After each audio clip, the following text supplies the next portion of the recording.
অনেকে এরকম আছে যারা জিপিএ 5 পাইছো, তারা নিজেরাও জানো না তুমি আসলে জিপিএ 5টা পাওয়ার যোগ্য কিনা, বা এই জিপিএ 5টা আসলে তোমার জন্য সঠিক কিনা। এসএসসি তে জিপিএ 5 পাইছো বা এসএসসি তে জিপিএ কত পাইছো সেটা কোনো ম্যাটার না।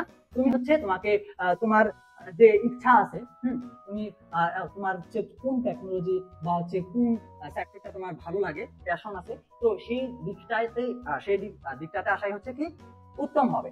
তো তোমার যদি কোনো একটা জিনিসের প্রতি আগ্রহ বা ইচ্ছা না থাকে, সেই জায়গাটাতে জোর করে যাওয়ার কোনো মানে হয় না। তো তোমার যেটা ভালো লাগবে সেটাতেই তুমি সেভাবে চয়েস দাও। অবশ্যই এই ক্ষেত্রে মনে রাখতে হবে তোমাকে যে তুমি এই যে সাবজেক্টটা, অর্থাৎ তুমি কি করলা, এসএসসি তে জিপিএ 5 পাইছো, ঠিক আছে, এখানে এরকম অনেক শিক্ষার্থী আছে তোমরা নিজেরাই জানো যে তুমি যে এসএসসি তে জিপিএ 5 পাইছো, তুমি এই জিপিএ 5টার জন্য কতটুকু যোগ্য।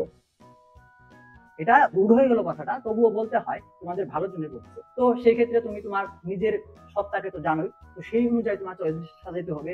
মানে তুমি ভর্তি পরীক্ষায় কতটুকু ভালো করতে পারবা, ভর্তি পরীক্ষার জন্য কতটুকু প্রিপারেশন নিচ্ছ, নিজেকে প্রিপেয়ার করতেছ, সেক্ষেত্রে তোমার চয়েস লিস্টটাকে কি করতে হবে, মার্জিত রাখতে হবে। বা এখানে যে তুমি জিপিএ 5 পাইছো, তার মানে যে তুমি হচ্ছে ঢাকা পলিটেকনিকে সিভিল, তুমি হচ্ছে কি ঢাকা পলিটেকনিক হচ্ছে ইলেকট্রিক্যাল, তারপর হচ্ছে কি ধর ময়মনসিংহে সিভিল, এরকম দিয়ে দিলা চান্স হয়ে যাবে, এরকম না।